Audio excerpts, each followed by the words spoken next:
8:46 in the morning. It is 14 away from 9 o'clock. It is the voice of Indiana County, WCCS 101.1 FM, AM 1160, and WCCSradio.com. And on this beautiful Thursday morning, State Representative Jim Struzzi joins us in the studio. Good morning. Good morning, Todd. Thanks for having me on. Conversation is brought to you by Marcus & Mack, voted best personal injury law firm in the Best of Indiana County contest. Marcus & Mack, a law firm representing injured people. It's almost like the first 6 months of the year, all you got to think about is budget. And when those talks finally end, it's probably such a relief. It is crazy, really, and you're right. It's geared up, you're focused, you're intense for those first 6 months, all the way up through July 11th when we pass the budget, and then you're home for the summer. You know, we're working in the district. It's a much different pace, so it's a bit of a roller coaster ride for those first 6 months, and then you come back to the district where everything is calm and normal, and you're working with your communities, you're working with your municipalities, your community leaders to try and help things here on the local level. But at the same time, you're looking at what you did in the budget. What did you provide? What programs did we fund that help our local communities? And that's why I think this was actually a really good budget for Indiana County, because we did put a lot of funding into local programs, into education, into community and economic development, into law enforcement, into agriculture. Across the board, really some good investments in Pennsylvania. Yeah, there were some great things in that budget. The one thing people seem to have a problem with is the whole charter school issue. Right. And how school districts can offset, I guess was one way to put it, but do battle with a formula that isn't fair to the local districts. And I think we made some fixes in the budget related to charter schools while still preserving school choice. And we put some money in there to help school districts reimburse them for some of the costs that they have to put into charter schools.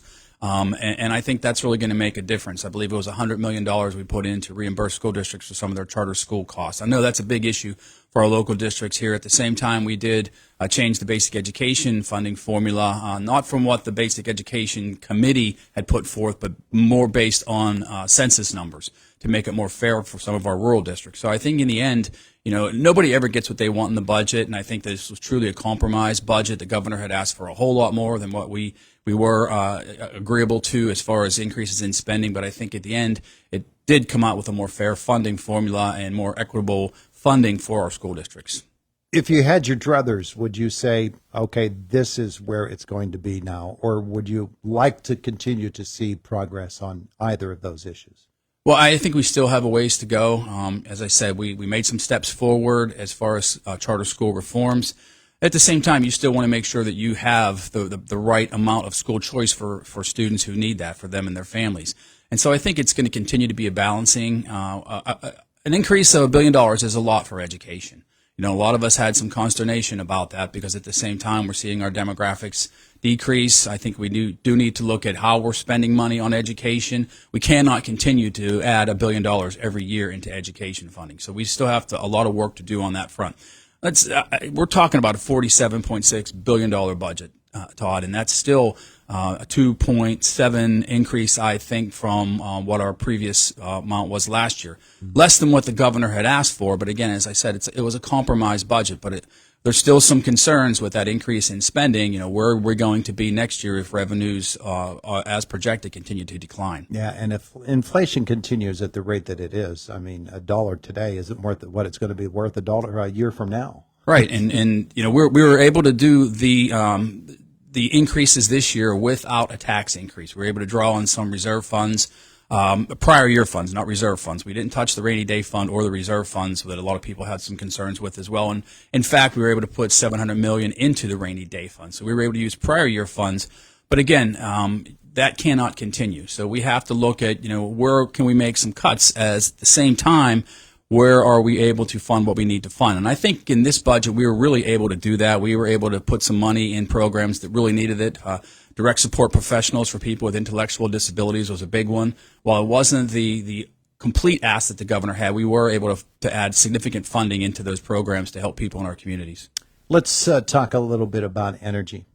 Yes. Of course, the Homer City Power Plant is the topic on the top of the minds of folks around here. We wonder if it's also on the minds of folks in Harrisburg and in Washington. Now, the U.S. Department of Energy, they have a hydrogen energy event coming up Right. in the middle of this month in the Pittsburgh area. Right. We are wondering about, okay, what is the future? Is there a future for the Homer City Generating Station? We're hearing that there's an awful lot of really hard work going on behind the scenes that may bear fruit relatively soon. And when people get that little bit of a hint or a rumor, then they want it now. They want it to happen today. And it doesn't work that way. But are you hopeful for what's going to happen there? Oh, I am absolutely hopeful. That is a valued piece of property right there, and I think everyone knows that. I think that we are going to see some good things happen. Can't really say anything yet, but you're right. There is a lot of hard work happening behind the scenes. The hydrogen event that you mentioned in Pittsburgh, I'm planning to be at that. And, we passed the carbon capture bill, actually the same night we passed the budget to allow the creation of some regulations around carbon capture. And that facilitates some of the hydrogen discussions that have been occurring. So we're laying the groundwork for that investment to come to Pennsylvania. And I think it could be a huge investment for Pennsylvania. Related to the Homer City Generating Station, I think we're going to see some really good things happening there. And I think people need to stay tuned, but I do think there is reason to be optimistic and hopeful. Well, you use optimistic and hopeful. I was going to ask you, use those two words in talking about carbon capture. Yes. It really is an exciting development, isn't it? Well, it truly is, because it will allow us to continue to use our fossil fuels to generate energy, one of the greatest assets we have here in Pennsylvania. And carbon capture will allow us to do that clean. And I think that addresses the environmental concerns and also addresses the concerns of, are we going to have reliable energy in our grid? And without fossil fuels, we simply do not. So carbon capture allows us to utilize our fossil fuels, utilize our energy industry, our natural assets in natural gas and coal, but at the same time addressing the environmental concerns that people have. Yeah, and we think about the Homer City Generating Station, but there's a plant there in Shalakta, and there's the whole Seward complex, everything happening down there.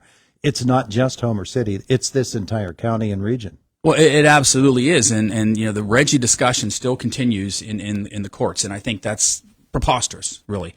I don't know why the governor is continuing to push that issue when he knows that we need fossil fuels. He knows the economic impact that has on not just Indiana County but Pennsylvania, and it's not just going to be Homer City, as you said. It's going to be all the fossil fuel industries, and so I think this technology and getting out in front of that and allowing these industries to continue, because once you shut these plants down, they're not going to come back, and so we need to make sure that we are putting these mechanisms in place to allow them to sustain and to grow. In fact, you don't want it to, but is there a chance that the political discussion surrounding the presidential campaign and the possibilities for a vice presidential bid, would they have any sort of an impact on that discussion of RGGI? I think it would, yes. If, in fact, the governor should become the vice presidential candidate, obviously he would relinquish his duties to the lieutenant governor. I don't know where the lieutenant governor stands on the issue, but I think that would change things in some regards, yes. Right. You mentioned summertime. Here Yes. you are back in Indiana County. You get to see the family for once. Yes. But people might think legislature's out and nothing's happening in state government. This is a really valuable time for you, isn't it? Oh, it absolutely is. I don't think people realize the amount of time and intensity that goes into the early summer months in Harrisburg. For the budget, we're there all the time, and that's what we're focused on, and rightly so. We need to get that done.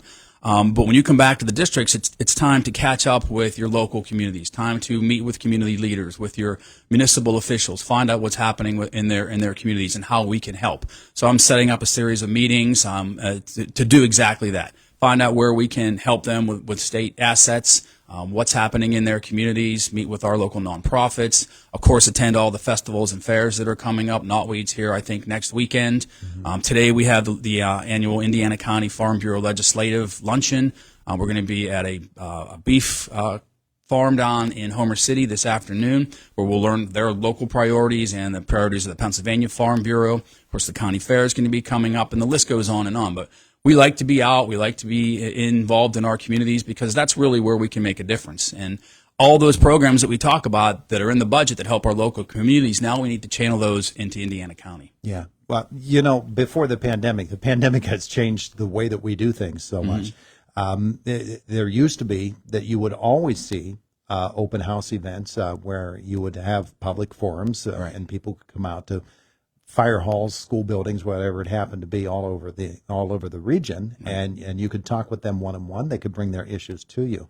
Do you see ever a day when that returns and we get to have more of those events? Well, sure. Yeah, we absolutely can do that now. I don't see why we can't do that now. I did a tele-town hall earlier this year where people can call in. It's like an open forum where I talk about the issues. People call in and ask questions. So it's like a town hall, but it's via the telephone. Mm-hmm. But absolutely, we can have open houses, and our offices are open and available for people. I have an office in Salzburg now. We staff the Blairsville office on Tuesdays and Wednesdays. We're in Homer City at the Borough Building on Thursdays. And the Indiana office is open Monday through Friday. So we're available for people if they want to come in and talk about any issue, schedule a meeting. We're always happy to listen. He's State Representative Jim Struzzi with us this morning. Thanks so much. Sure thing, Todd. Thanks for having me. It's the voice of Indiana County. It's WCCS 101.1 FM, AM 1160, and WCCSradio.com. All right.